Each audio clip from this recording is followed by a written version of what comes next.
Alors, le psoriasis des plis est une variété d'une forme clinique du psoriasis classique qui reste une maladie fréquente puisque 2 à 3% de la population peut être touchée par le psoriasis. Quand les plis sont atteints en même temps qu'un psoriasis classique, le diagnostic est relativement facile, mais c'est bien souvent le contraire, c'est que les plis sont touchés de façon isolée et les personnes qui consultent plusieurs médecins à droite à gauche sont souvent soignées pour des macérations, pour des mycoses des plis, alors qu'il n'en est rien. En résumé, un patient qui présente une atteinte des plis, notamment des plis inguinaux, le pli interfessier, les parties génitales, les plis sous-mammaires chez les femmes, que ça dure depuis un certain temps, doivent inciter le médecin à penser au psoriasis des plis. Alors inversé, pourquoi? Parce que la lésion classique du psoriasis est une plaque érythémato-squameuse, une plaque rouge avec une croûte, alors qu'à l'inverse, dans les plis, probablement liés à l'humidité, l'inverse se produit, c'est-à-dire que la croûte n'apparaît pas et on a un aspect rouge, vernissé, souvent bien limité, avec une symétrie, généralement sur le fond du pli, et une atteinte bilatérale.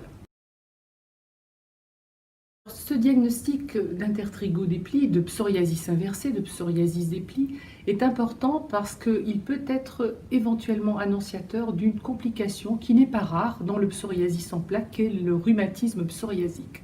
Et particulièrement, il y a 3 localisations, les ongles, le cuir chevelu, les plis de façon moindre, mais il est important que nos médecins examinent aussi les patients en leur demandant soit s'ils ont une atteinte génitale, une atteinte des plis, du pli interfessier, et de temps en temps regarder eux-mêmes pour dépister, car c'est quand même un endroit toujours pudique et les patients se plaignent rarement de cette atteinte, ils le disent assez tardivement. Donc c'est important parce qu'on peut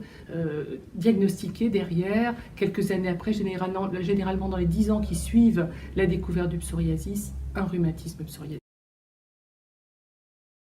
Alors c'est une question difficile parce que quand l'atteinte est relativement isolée, que quelques plis d'atteinte, on va plutôt préconiser initialement des traitements locaux, des pommades, des crèmes, des gels, des poudres, tout en sachant qu'on n'a quand même pas une variété importante parce que la tolérance au fond d'un pli qui est humide, qui est peut-être douloureux sur l'application de certains produits. On connaît des produits à base de vitamine D qui sont très mal tolérés, on connaît des produits à base de rétinoïdes qui sont très mal tolérés aussi, donc il ne reste que la cortisone. Alors les patients sont toujours un peu effrayés, mais la cortisone en local sur une partie modérée du corps ne pose aucun souci. Alors, il faut aussi compléter ce traitement